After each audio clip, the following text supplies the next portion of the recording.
and personal information of Obamacare consumers may be at risk. One of those experts is David Kennedy, founder of security firm Trusted Sec. Before that, he worked for the NSA and the Marines. Mr. Kennedy, you testified before Congress in November, and you said that the website was very vulnerable to potential hackers. Now, after it is supposedly new and improved, you testified once again this past week before Congress, and you said the situation is even worse. Explain.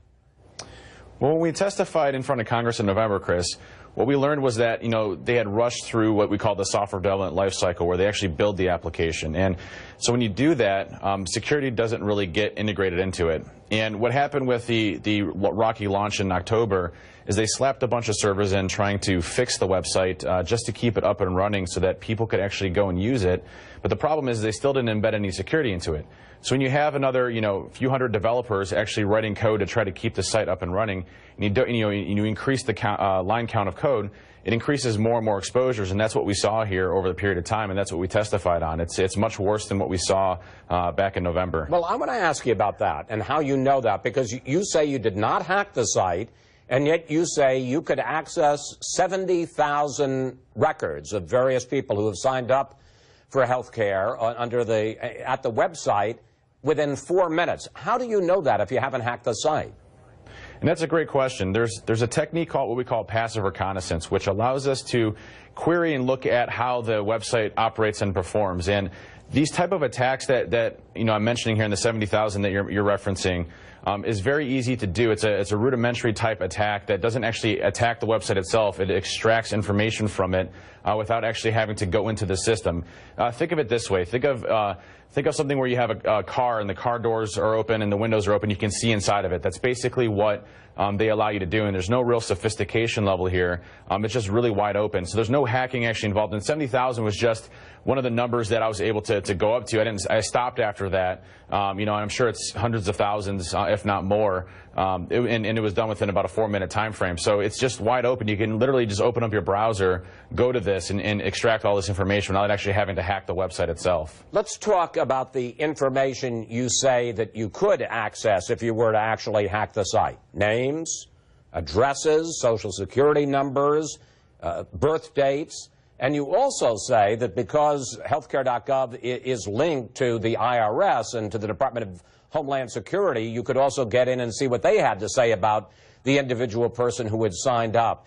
How do you know that? Again, how do you know that you could get this and even get into IRS and get into DHS?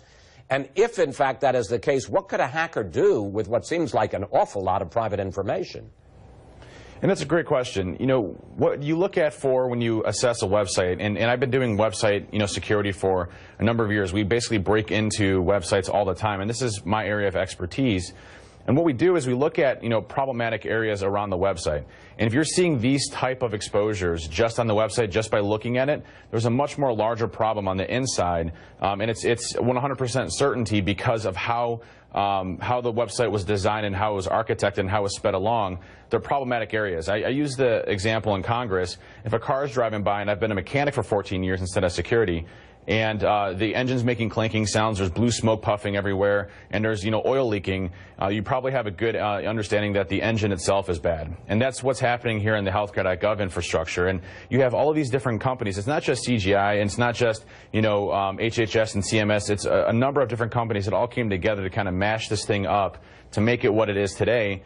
And you're seeing that happen right now. So underneath it. Now the problem is, if you look at the integration between the IRS, DHS, third-party credit verification processes, you have all of these different organizations that feed into this data hub for the healthcare.gov infrastructure to provide all that information, validate everything. And so if an attacker gets access to that, they basically have full access into your entire online identity, everything that you do from taxes to what you pay, what you make, what DHS has on you from a tracking perspective, as well as obviously what we call personal identifiable information, which what an attacker would use to take a line of credit out from your account. It's really damaging, and I think it's one of the largest websites in history that we have that has this type of level of access into our personal lives. Now, Mr. Kennedy, the Obama administration is not happy with your testimony, and in fact they're pushing back very hard on it. The chief security officer for the website, who herself was very concerned about vulnerabilities back in October when the website was launched, now says that it has been fully tested and that it is secure. This is what she said when testifying before Congress. This security control assessment met all industry standards, was an end-to-end test, and was conducted in a stable environment that allowed for testing to be completed in the allotted time. Ms. Fryer now calls for full certification of the site. She says it's secure, sir.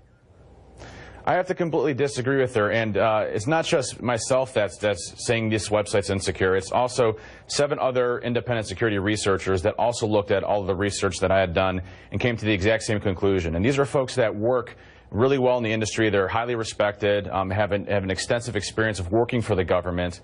And, you know, if you read the testimony and you read what she had actually said, is she said that it's done end-to-end security testing. They don't say what type of testing that is. It could have been an audit that just looks at paperwork. It could have been, you know, really rudimentary testing that looks for just basic things. But what's pretty evident right now is that the site itself is not secure. All right. It's much worse off. All right. Well, let me talk about another complaint, because another government official from HHS says that for all your claims of vulnerabilities, there have been no successful hacks of the website so far. Here he is. No, there have been no successful attempts of where anyone has been able to attack the system and penetrate it. Question: if there are so many gaps and the system has been up since October 1st, why hasn't anybody exploited them? And that's great. This is one of my favorite ones out of the whole testimony. And so what they had said is that there's been no successful attacks that they've been able to detect. If you look at there's a November testimony on Congress that basically said that a third-party company was contracted to build out what we call the Security Operations Center, which is what would actually detect these types of attacks. As of November, it hadn't even been started yet. So if you look at how long these security operations centers take to put into play, it takes several months, if not years, to actually implement and fully be able to detect attacks out there. So as of November, we have no monitoring detection, and that, from my understanding, is still not happening to this date. So they're accurate in their statement. They haven't detected any attacks on the website because they don't have the capabilities of detecting. And just to throw it into comparison, they said that they only experienced 32 actual attacks on the website. And they don't say what those cause for alarms are, but just a pure statistic. If you have a website that faces the internet, just purely, you know, not popular, especially not as popular as healthcare.gov, you're going to exhibit over 200 attacks per week on that website just based on sheer volume alone.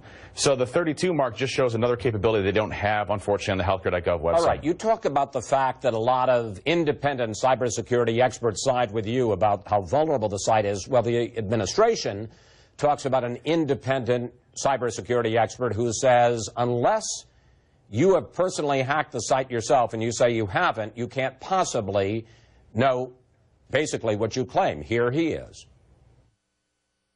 If none of us here built healthcare.gov, if we're not actively doing not a passive vulnerability assessment, but an active vulnerability assessment and doing penetrations and running that exploitable code on healthcare.gov, we can only speculate whether or not those attacks will work. Mr. Kennedy, the administration says that your testimony is based on assumptions, not fact. And I have to disagree, and the other 7 security researchers would also disagree as well.